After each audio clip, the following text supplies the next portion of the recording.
Hello all. So welcome back to my channel, My Three Investments.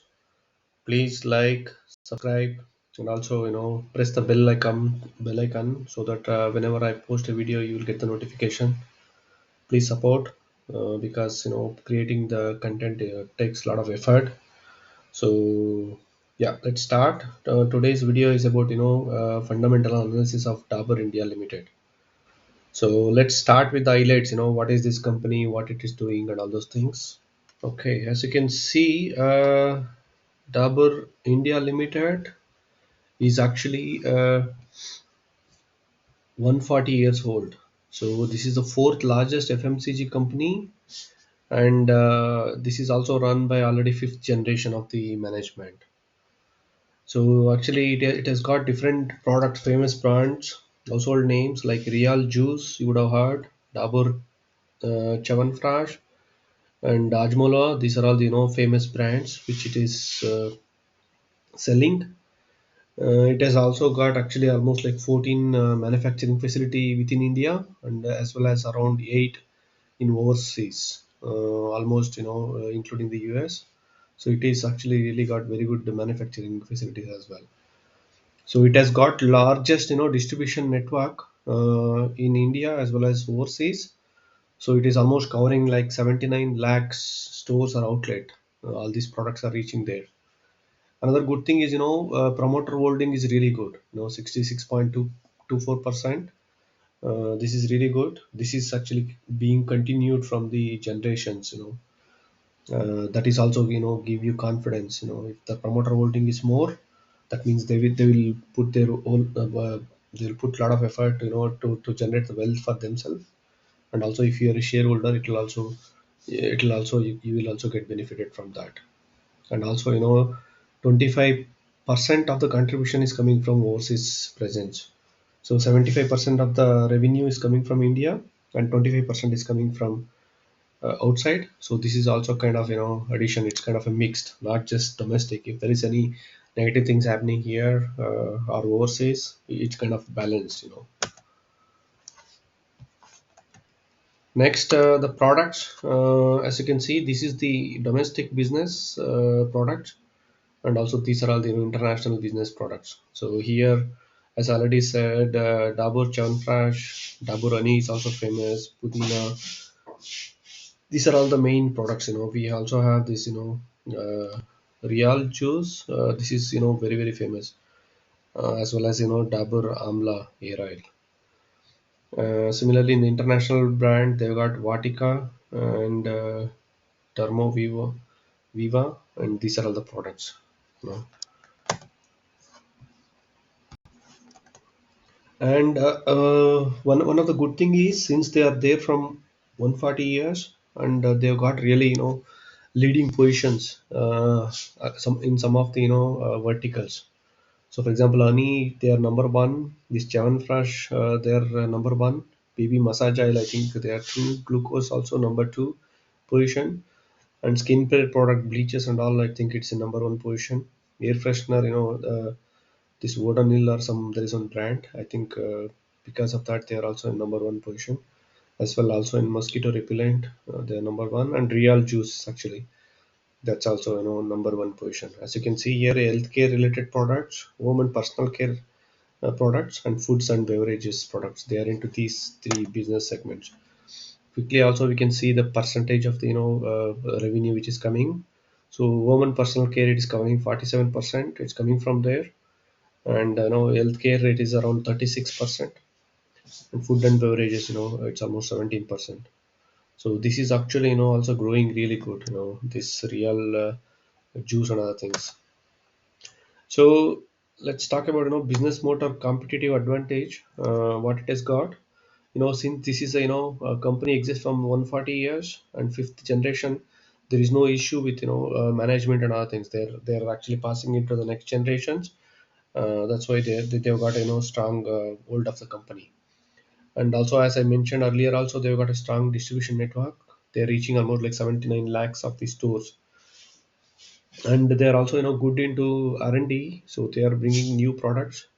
So they got almost like 13 patents have been granted to them. and also they've got almost like 2,800 trademarks they've registered globally. As I said, I think the international footprint is also there. They are actually existing in 120 countries. So another good thing is, so they are actually world's largest Ayurvedic and natural healthcare company. So they have got almost like 250 herbal and Ayurvedic products.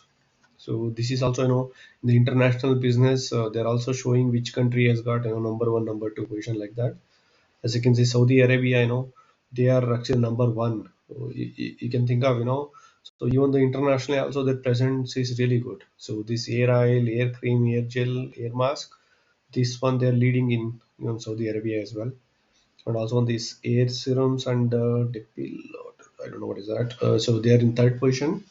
Similarly, as you can see, so many countries they are also leading, even including this Egypt as well as this United Arab Emirates. These air oil and other things are very very famous of Dabur brand. As I said, they are also actually got the manufacturing facility there. So in terms of financials, I think so the growth is not that much happening as you can see here. In some of the segment, I think they are degrowth is there. As you can see, healthcare segment. So they were actually done the revenue of 2,772, but if you see now, there is a degrowth here. So even in home care, it's also not that much great. You can see only 200 crores they're able to grow. So as you can see, it's only 9% growth is happening. But only thing is where they're growing good is this food and beverages. They're able to grow like 22%. But I think that's also you can even in the share price also it is visible. So as you can see, the sales it's only 9% it's growing. So they are actually 7,600 crores already in 2017. But now if you see the revenue is only 12,000.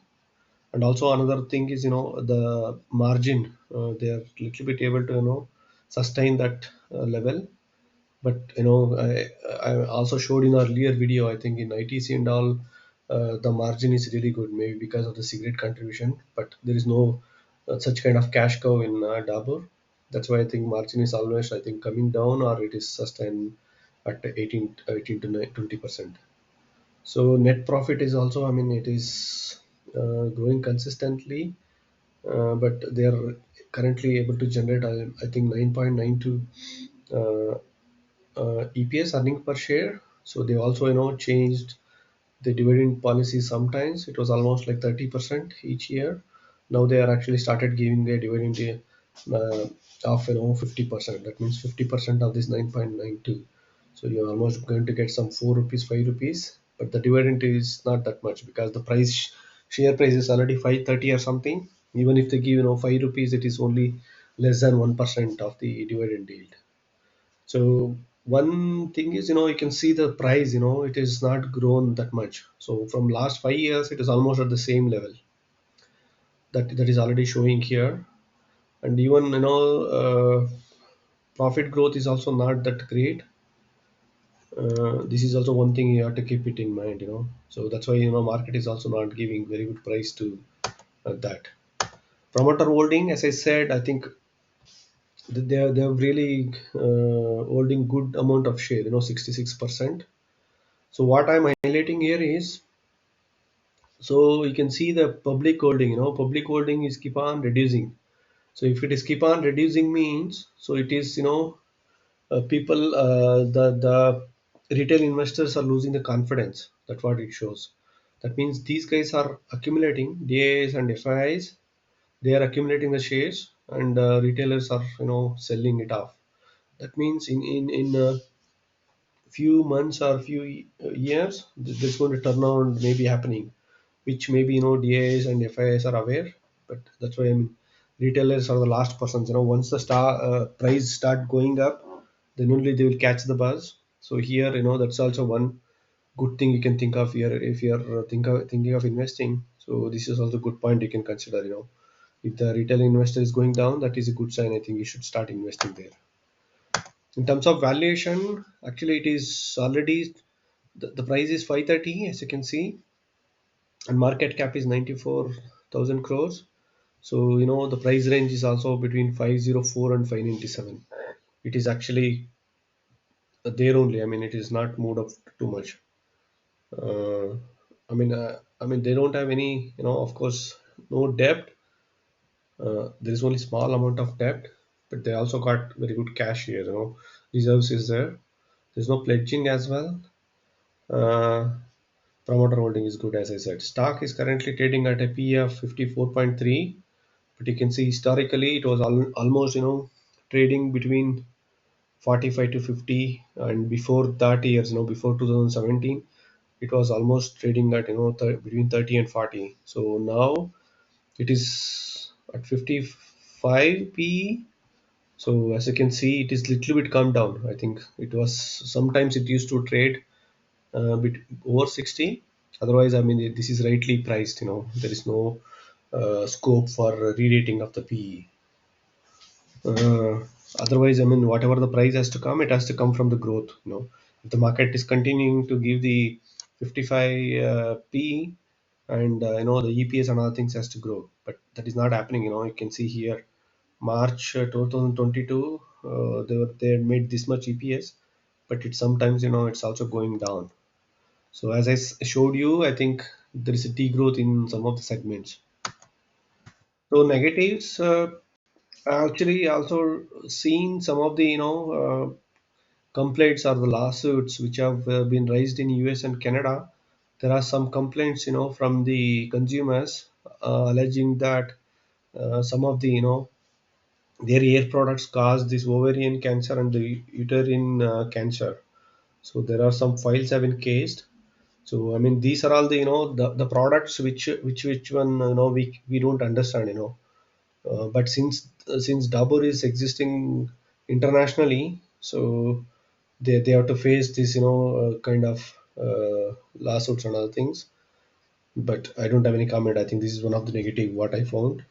Similarly, I think in one of the Religer Enterprises Limited, so there is also an FIR filed against Dabur chairman Mr. Mohit Burman, and also director Gaurav Burman. This is, they tried to acquire Religare Enterprises by acquiring shares and other things. So, this is also published in the Economics Times a few days, I mean, few months back, I think November month or something like that. So, I mean, the company is existing from 140 years. These could be, I guess, small things, but still, if you are investing in any company, promoter integrity is very, very important. If there are some small issues like these, that you have to take it your own way. I don't know how do you want to take, but these are all negatives what I found. And finally, the recommendations. So I found so many recommendations as well here. So as you can see, they have given a target of maximum target of 26% by BOB capitals on 4th November. Otherwise, all the targets are over 600 only. The current price is 530. Yeah, I mean, in terms of my conclusion is, so Dabur India is steadily growing, but in last few quarters or something, there is also degrowth. I mean, it's up to your call. So if you have a long term visibility, you can think of buying it. But dividend rate is also less, only 0.9% are they paying.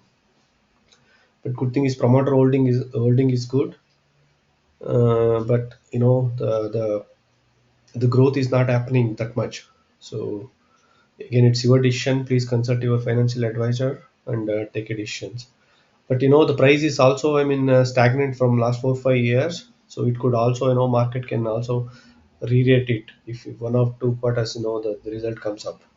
So, but these sectors we don't understand. These air oil and all those sectors, there are a lot of multiple factors will be there. So the young generations, most of them stopped even applying the air oil to their air and all. So because of that, the growth, visibility, and other things, really I don't know. Yeah. I hope this video helped you at least to take a decision to buy or not. Please subscribe and support. Thanks. Bye.